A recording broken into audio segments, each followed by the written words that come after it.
Once more, we want to welcome all those who are joining us tonight from either our sister congregations or if you're visiting us for the first time. We thank you. We thank you for your presence, and we thank you for your encouragement. This year, the theme that has been selected by our eldership is Have You Considered My Servant Job? Brother Ronnie Scherffius comes to us from the Bryan College Station Church of Christ, where he is one of the instructors at the Texas School of Preaching. Before that, he was a preacher there at the Butikau congregation, and he is a graduate from the Memphis School of Preaching in 2002. Last night, for those of us who were here, we were treated to a great spiritual feast, and I am sure that tonight the spiritual joy will continue. We do want to encourage everyone that if you have any questions, please don't go home with those questions. I know the brother is prepared to answer any questions that you may have. As I mentioned last night, I'll mention again tonight, he is truly a student of the Bible, and I know that he loves engaging in spiritual conversations, especially since today we were engaged in everything that we could speak about. So without taking much time away from our Brother Ronnie, preach the truth.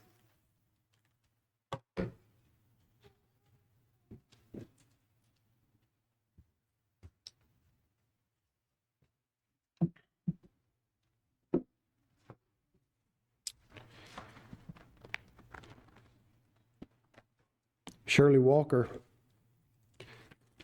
is one of the finest Christian ladies I've ever known.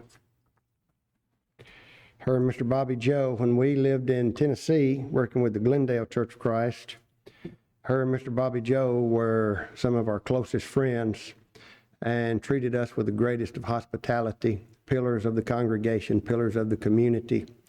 Their son Todd, outstanding young man. Todd's probably 5 to 10 years older than me. He and his wife Sheila, 2 wonderful children, gospel preacher, one of the best song leaders you've ever heard. In fact, if you ever attended PTP, say from 2005 to 2015, you heard Todd leading singing, whether it was during services or at a congregational singing. Outstanding Christian family. Todd, the only son, only child they had. Bobby Joe was diagnosed with cancer. It was a very aggressive cancer. It was a very uncommon cancer. He'd been healthy all his life, never really had any kind of physical problems at all. But I guess it was 2011, maybe 2012. When Bobby Joe finally won the victory over cancer. And I remember we were at summer camp and had gotten a call that Bobby Joe was nearing the end. So me and Serge Shoemaker, who was my co-worker there at Glendale, we took off to the house, and of course the family was all gathered around. And I remember after Bobby Joe's passing, Johnson Williams Funeral Home was called, and the hearse pulled up in the backyard, and this is rural West Tennessee. Hearse pulled up in the backyard, and they brought Bobby Joe's body out. And Todd was, that time, a man in his late 40s, early 50s, very physically fit, masculine man. And whenever the door shut on the back of that hearse, and the vehicle pulled off with Bobby Joe, I heard a groan that I'd never heard before, and I saw Todd go down to the ground on his knees, and 2 of us had to help pick him up. I was thankful that Miss Shirley had Todd. A few months later, Todd started having some issues, health issues, strength in his body. Went to the doctor, and the doctor said, well, you're dealing with some depression. You've lost your father, your mother's alone, you live in Kentucky, she lives in Tennessee, there's a lot of anxiety there that you're dealing with. I don't think it's depression, but they approached it that way. There'd be occasions when he'd be on the golf course and he would go down and they'd have to help him up. He just didn't have the strength to get up. be in the yard doing yard work. Finally, the doctors realized, and the diagnosis was ALS. And so Miss Shirley lost her husband of 40 plus years. And now her only child, her son, is diagnosed with ALS. About 2 years later, Miss Shirley, along with Todd's wife Sheila, their 2 children, and other very close family friends, stood around the bed as Todd passed from this world. And now Miss Shirley Walker is all alone by herself. Why does evil, pain, and suffering exist in this world? My God is all loving and all powerful. Amen. And the atheist would say that if God is all loving and all powerful, his love would demand that he would use his power to remove evil. And when I say evil, I'm using evil in the sense of calamity, difficulties, trials, and tribulations. If God of the Bible, whom you love and to whom you are devoted, is all loving and all powerful, his love would demand, do not allow at least your own children to suffer in this world. The book of Job and the suffering of Job helps us to understand many of the difficulties with regards to this question. In John chapter 16 and verse 33, Jesus said, "In this world ye shall have tribulation." You shall have tribulation. Why? This evening, I want us to consider from the book of Job, chapter 1, we're going to go verses 1 through 12. What I really want to do is just kind of outline this particular section. And here's what we're going to see. We're going to see, first of all, a description of Job. What type of a man was he? So with the description. After that, we're going to see a discussion in the throne room of God, where the sons of God come together, and there is Satan walking among them. Wish we had time to talk about that. But we'll see, first of all, the description, then a discussion, and then we're going to see destruction, the destruction of Job. And we're going to consider that, chapter 1. We'll read this destruction, though we won't give as much attention to it as we will this question. After we consider the destruction of Job, we're going to ask this question, a one-word question. Why? Why? Now, with that being said, let's consider Job chapter 1, beginning with verse 1, and let's notice Job, the man, the person. Let's look at the description of him. There was a man from the land of Uz whose name was Job, and that man was perfect, that is blameless, an upright, one that feared God and eschewed evil, the old King James says. Well, eschewed, the idea there is to turn from evil. And there were born unto him 7 sons and 3 daughters. Don't miss those numbers, 7 and 3. His substance also, notice this, 7,000 sheep and 3,000 camels. Don't miss those numbers, 7 and 3. And 500 yoke of oxen and 500 she-asses. Don't miss that number, 5 and 5 makes 10. 7 and 3, 7,003, 5 and 5. The idea there is full, complete. We have a picture of a man who's living a full life. This is not myth. This is not a parable. This is not figurative. This was a man who literally lived. How do I know that? Ezekiel referred to Job, Moses, and I believe Daniel. James, in James chapter 5, said, "You have heard of the patience or the endurance of Job." Inspiration says Job was a man who lived on this earth, but he lived a life that was full because of the great blessings of God. His substance, verse 3 also was, or rather, let's move to verse 4. His sons went and feasted in their houses, every one his day, and sent and called for their 3 sisters to eat and to drink with them. And it was so when the days of their feasting were gone about. Job sinned and sanctified them and rose up early in the morning and offered burnt offerings according to the number of them offered. Job said, "It may be Doesn't say it is the case, but said it may be that my sons have sinned and cursed God in their hearts. Watch this. What a statement of a man. Thus did Job continually. Now let's consider the description of Job as we have it here in these first 5 verses. First of all, I want to note that Job was a man who was devoted to God. We see the character of the man here, and we've noted this already. He was a man who was blameless. He walked before God blameless, even as Noah is referred to in Genesis chapter 6 and verse 9, even as Zacharias and Elizabeth in Luke chapter 1 and verse 6. A man who was blameless, walked blameless before God, upright before God and man. He was a man who had great reverence and respect for Jehovah God. And evil, when he saw evil, he turned from it. He did not allow evil to be entertainment, neither did he entertain evil in his heart and mind, but turned away. But then we see that he also was a man who is devoted to God. Look at verse 5. Here we see Job's worship.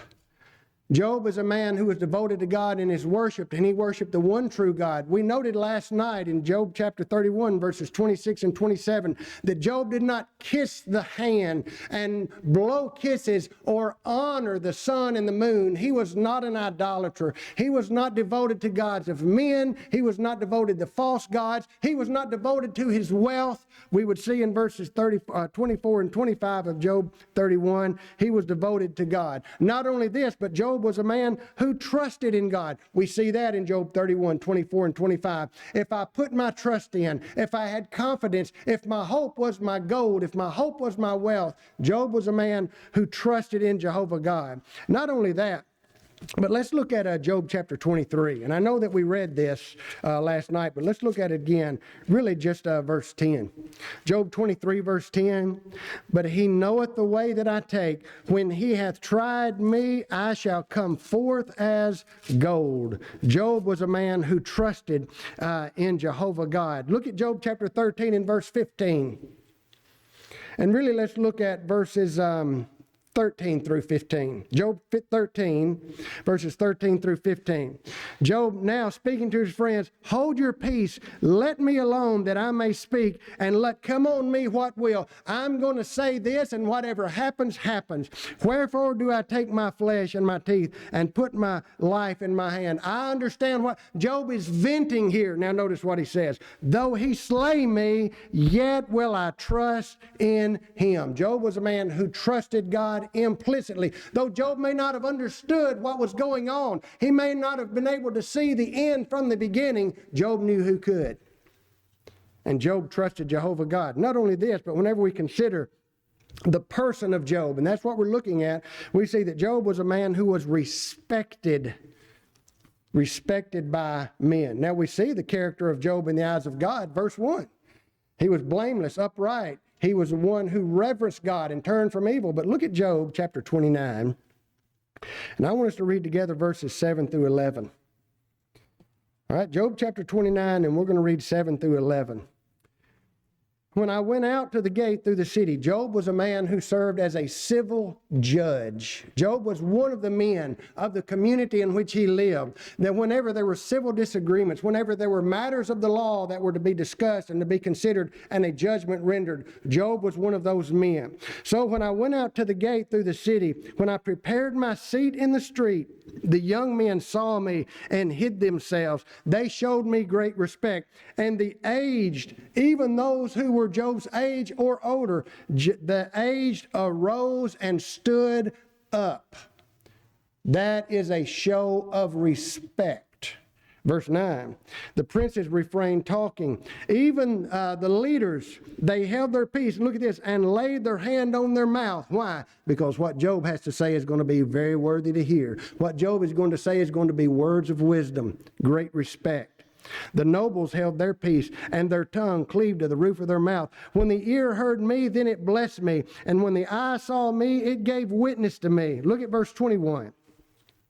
Unto me men gave ear, and waited and kept silence at my counsel. Job was a man who was honored in the eyes of God and greatly honored and respected in the eyes of men. But not only that, and here's the reason that Job was looked upon by God as my servant. Here's the reason that Job was respected by men. Let's look at, staying in chapter 29, and let's pick up at verse 12. Because, here's the reason, because I delivered the poor that cried, and the fatherless, and him that had none to help him. The blessing of him that was ready to perish came upon me, and I caused the widow's heart to sing for joy. Those that had need, those that looked to me for help, I made sure that I provided the help. I put on right. Here's Job picturing himself putting on the robes or the garments of a judge. When we lived in Tennessee, trying to think of the judge's name. I guess it was our youngest son, Fred, was playing, I guess it was T-ball. Don't you love watching the little ones play T-ball? And Jason was the man's name. And so we had the coach of the team, and then the fathers helped. And boy, let me tell you, we needed a lot of daddies on the field when those little ones are out there hitting that ball around and throwing that ball around. And myself and Jason were there. Well, Jason, we found out later, was a judge. And there were occasions whenever I was in the courtroom where Jason was the judge. And I would see Jason outside in the hallway. He may be dressed like me, minus the coat. But whenever Jason came into the courtroom, he had on his robes. And you know what everybody did when he walked into the courtroom? Everyone stood up. Respect and honor. Notice Job. Here's Job's robes as a judge. I put on righteousness, and it clothed me. My judgment was a robe and a diadem. I was eyes to the blind, and feet was I to the lame. I was a father to the poor. And what's this? And the cause which I knew not, I just flipped a coin. And if it fell on the good side, it fell on the good side. If it fell on the bad side, well, I'm sorry. No, the cause which I knew not, I searched it out.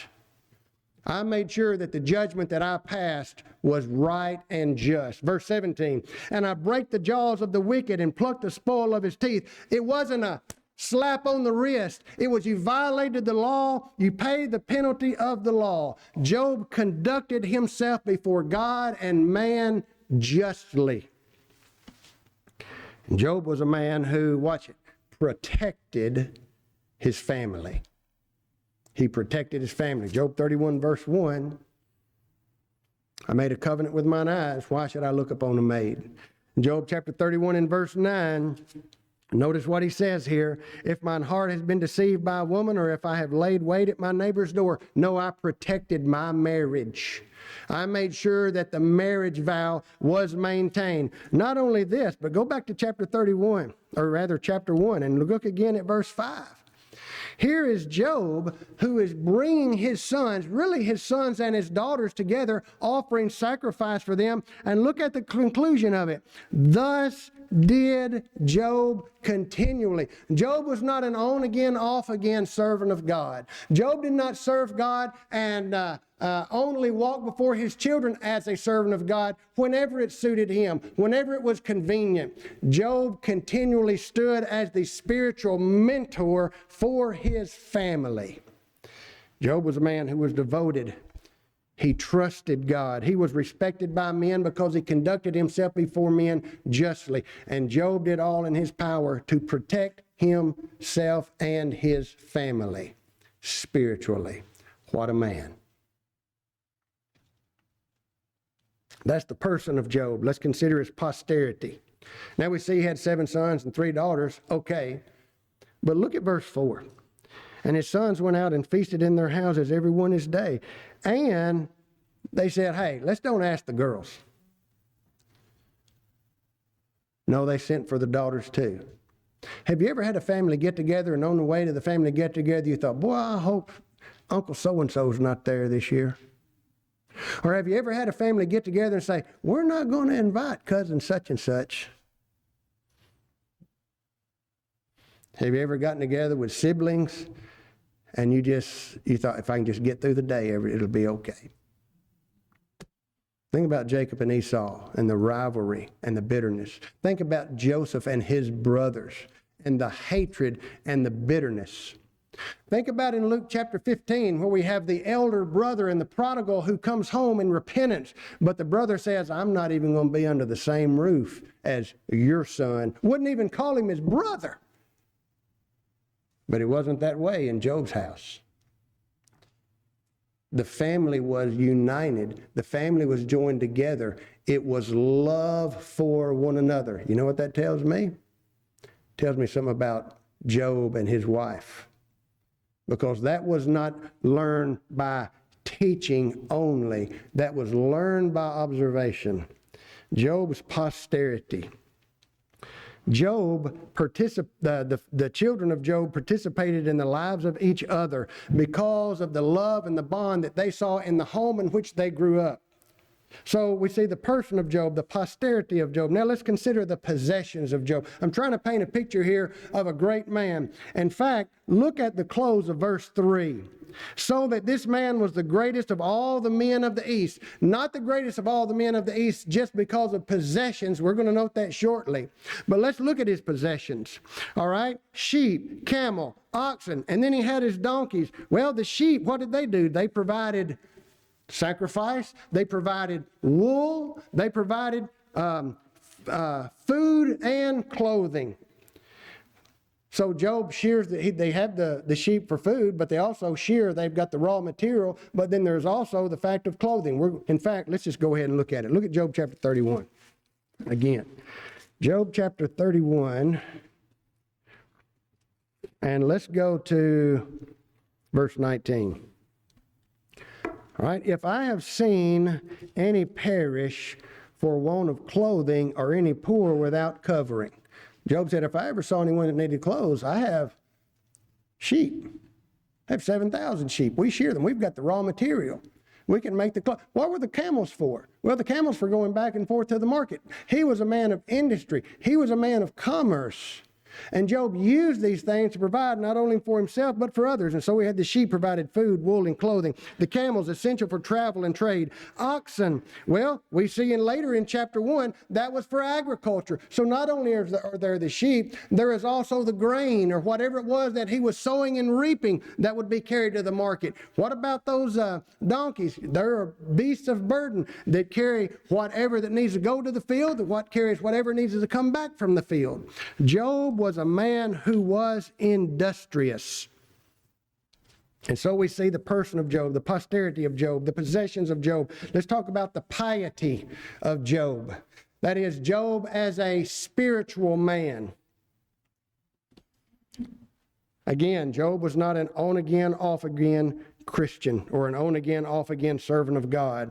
Verse 5, thus did Job continually. Job was ready in season and out of season. God, watch this, God could depend on Job.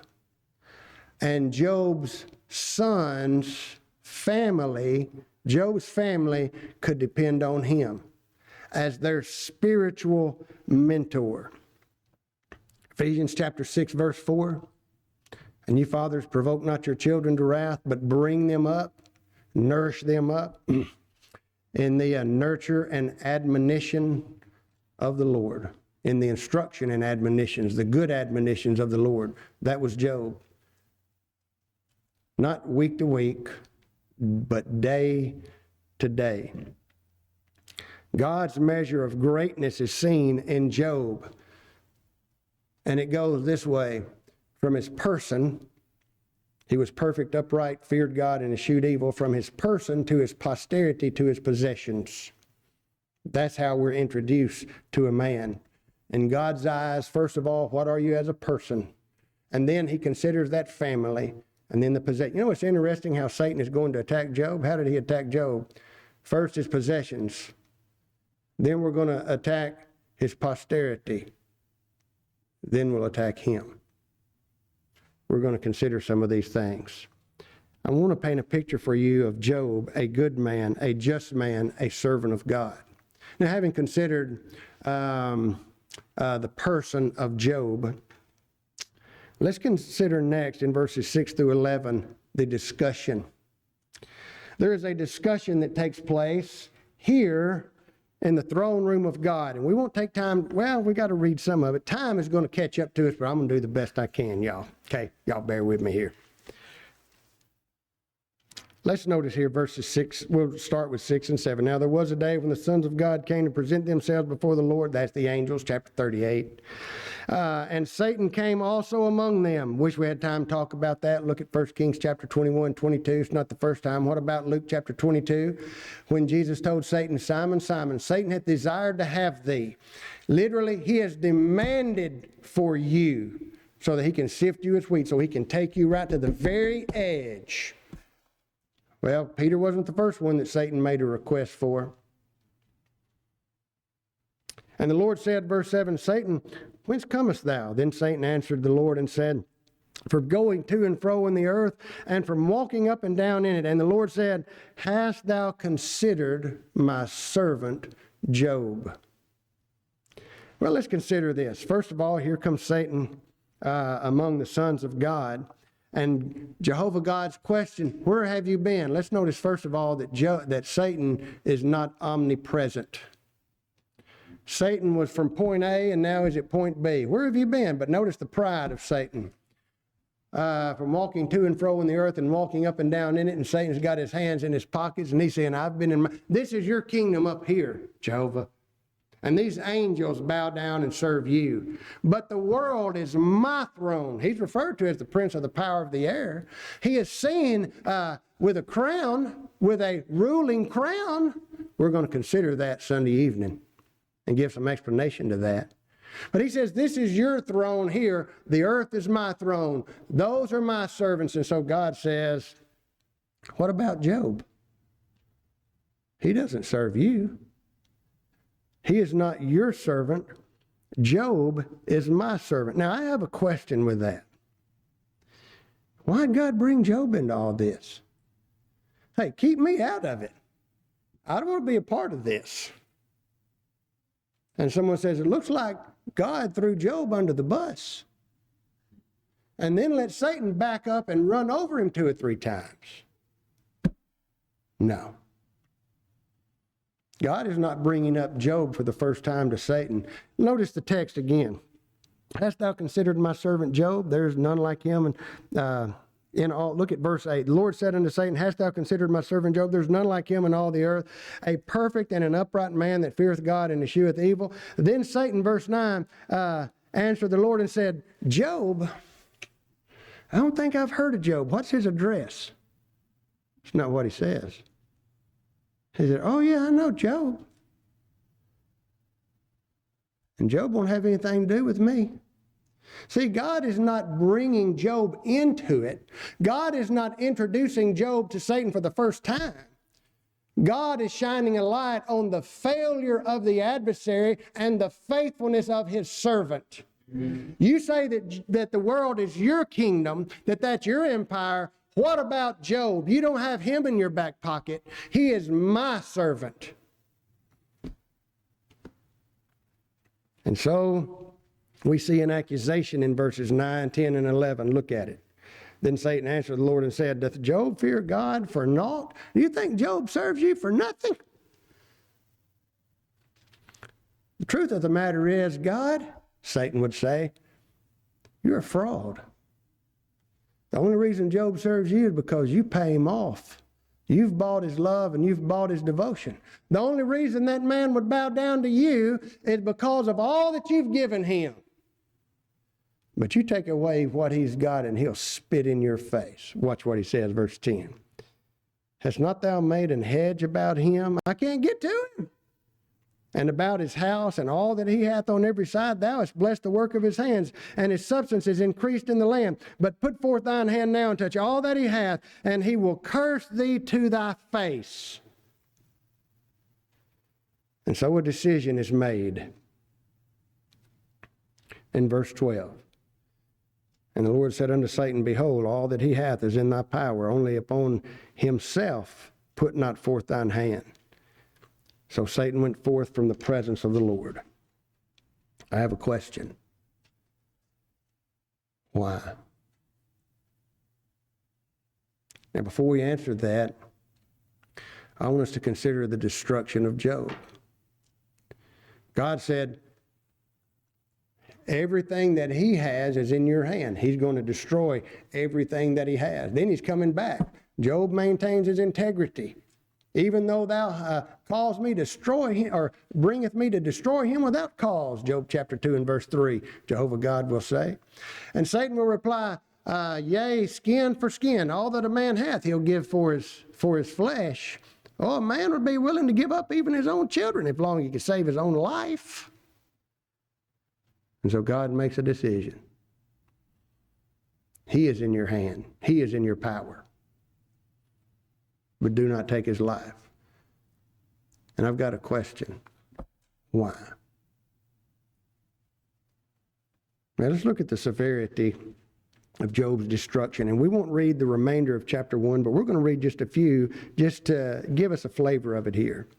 Verse 13, there was a day when his sons and his daughters were eating and drinking wine in their eldest brother's house. Well, here's the day of eating and drinking, banqueting. Everyone his day, I believe it was in verse 4, his sons went about feasting in their houses, everyone his day. You look at Job chapter 3, 1 and 2, that refers to their birthdays. They were celebrating one another's birthdays. And so here are all the children together. Verse 14, there came a messenger unto Job. We're going to take this, we'll take this to about verse 19. There came a messenger unto Job and said, the oxen were plowing and the asses feeding beside them, and the Sabaeans fell upon them and took them away. Yea, they have slain the servants with the edge of the sword, and I only am escaped alone to tell thee. Do not miss any of this. It's not that Job just lost these flocks and herds. What about these servants? You read chapter 31 and see the love and the concern that Job had for those that were his servants. They are his fellow man. He loved them with the love of God. He provided for them all that they needed. He has not simply lost animals, but he has lost dear friends. And look how severe. I only am escaped alone to tell thee. Well, Satan had to have one messenger. Verse 16. While he was yet speaking, don't miss it. You see, number one, the severity. Number two, the swiftness.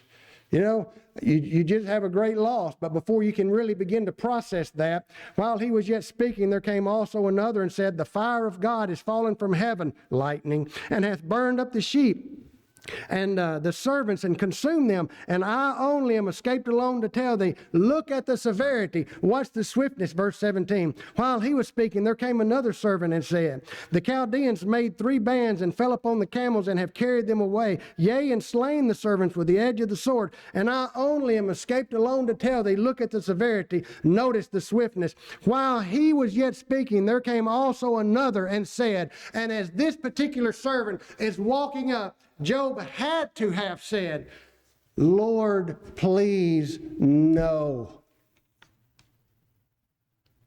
Job has already been devastated beyond measure. And he knew his servants.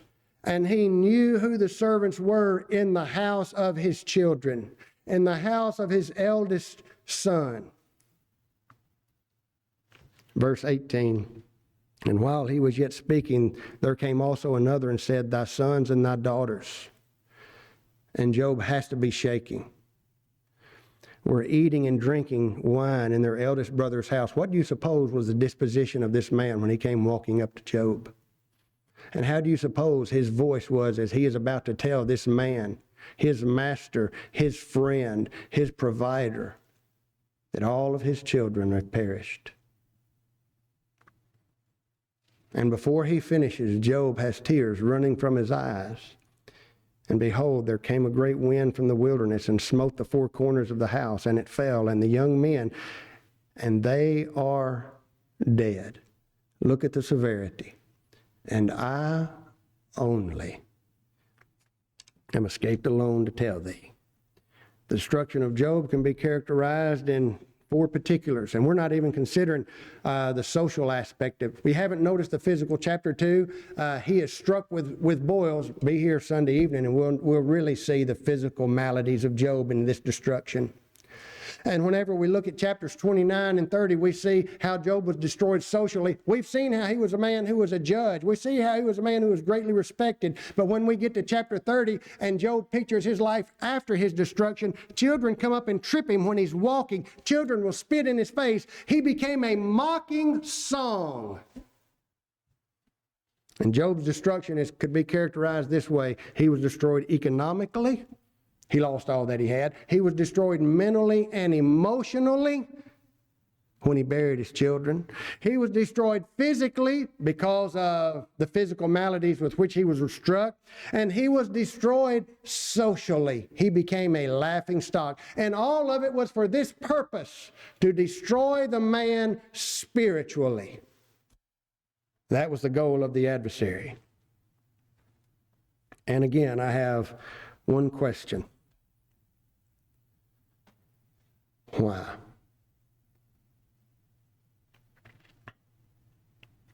When we consider Satan's attack, we look at Job and his destruction, and if that's the attack that we see, we failed to miss the first attack. Because Satan's first attack was on the honor of God. Hast thou considered my servant Job? Oh, I've considered your servant Job. But you, Jehovah God, are not worthy of Job's love. You are not worthy of Job's devotion. You are not worthy of Job's worship. Satan has attacked the honor of God. What does God do? I will let my servant defend me. Every temptation we face in this world is an attack on the honor of God. Will you stand and defend your God when the adversary comes in temptation? Every trial, every tribulation that we face in this world, and we will face them, is an attack by our adversary, not simply on us, but on the honor of our God. What will we do when allowed by Jehovah God to defend him, the God that we love and that we serve? In Luke chapter 22, 31 and 32, in fact, let's go there. Luke chapter 22, 31 and 32, here we see an example of this, at least in principle. The Lord said unto Simon, or the Lord said, Simon, Simon, behold, Satan hath desired to have you, that he may sift you as wheat. But I prayed for you, that thy faith fail not. And when thou art converted, strengthen thy brethren. Well, we know what took place when the adversary came through his emissaries in the world. And when the attacks came and the opportunity for Peter to stand and to defend the honor of God, he said, I don't know who Jesus is. Now look at verse 61. Well, 61st. And Peter said, Man, I know not what thou sayest. And immediately, while he yet spake, the cock crew. This is Luke 22, 60 and 61. While he yet spake, the cock crew, and the Lord turned and looked upon Peter. Satan's approach to the matter is absolutely incredible to me, and we're going to expand on this some further on another night. God said, Satan, you can do whatever you want to do to Job. Here's his possessions, here's all that he has. Here is Job himself in your hand. He did not try to fill Job's life with blessings. He did not try to provide Job with protection. He did not try to seek to win Job to his cause, because that was not Satan's purpose. And truth, Satan's purpose was not to destroy Job. The purpose was to destroy God in the eyes of Job. Satan's goal is to pervert the nature of God in the eyes of man. Satan does not want to win man. Satan just does not want man to win God. Amen. Someone once asked the question, what did God have to prove to Satan? And the answer to that is absolutely nothing. Job did. Because God's honor was not the only one who was attacked. He also attacked the honor of Job. He also attacked the love and the devotion and the character of Job. And God said, Job, in defending yourself, you're defending me. Friend, what will you do when the adversary comes in full force, not only attacking you, but the God that you love and the God that you serve? Will you stand strong and defend his honor? In the world, ye shall have tribulation. It's coming. But watch what Jesus said. I have overcome. And friend, through him, we also will overcome. Are you in Jesus Christ? Are you a Christian? In John chapter 14, Jesus said, let not your heart be troubled. You believe in God, believe also in me. In my Father's house are many mansions. If it were not so, I would have told you, I go to prepare a place for you. And if I go to prepare a place, I will come again and receive you to myself, that where I am, there you may be also. Consider also 1 Peter chapter 1, beginning with verse 3. Blessed be the God and Father of our Lord Jesus Christ, which at the... Well, let's go to 1 Peter chapter 1, verse 3. You know, sometimes, Brother Andrew, when you stand up, your mind sits down. 1 Peter chapter 1, verse 3. Blessed be the God and Father of our Lord Jesus Christ, which, according to his abundant mercy, hath begotten us again to a living hope by the resurrection of Jesus Christ from the dead, to an inheritance, watch it, to an inheritance incorruptible, undefiled, and that fadeth not away, reserved in heaven for you. For who? You who are kept by the power of God, by righteousness, or rather through faith, unto salvation. Watch this salvation, ready to be revealed in the last time. Jesus said, I go to prepare a place. Peter said, it's ready to be revealed. The question is, are you ready? Friend, have you been baptized into Christ for the remission of sins? As a Christian, are you living faithfully, walking in the light, ready, ably defending continually the honor of God? Do you need to respond to the Lord's invitation this evening? If so, please come now as together we stand and as we sing. 1, 2, 3.